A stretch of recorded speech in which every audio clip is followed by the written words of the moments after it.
السلام عليكم ورحمة الله وبركاته. ازيكم عاملين ايه؟ تعالوا بقى النهاردة هنعمل عجة من بيضة واحدة بس، وانتوا براحتكم ضعفوا الكمية اللي انتوا عايزينها. وعملت منها سندوتشين اتنين زي ما انتوا شايفين، وكمان عملتها زي لوحة فنية. شايفين ما شاء الله؟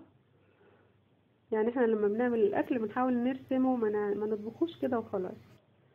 هي معلقة زيت واحدة، هوفر لكم في الزيت، وادهن الصينية كويس زي ما انتوا شايفين.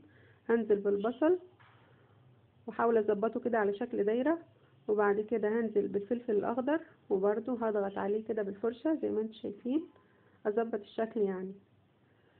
ومعانا بيضة وبقدونس وفلفل اسود وملح وحبة دقيق قليلين، واخلط كل حاجة مع بعض زي ما انتم شايفين كده.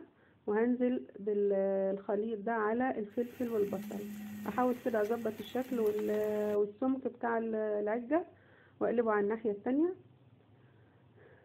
شايفين الجمال؟ ايه رأيكم؟ اتفضلوا، احلى عجة.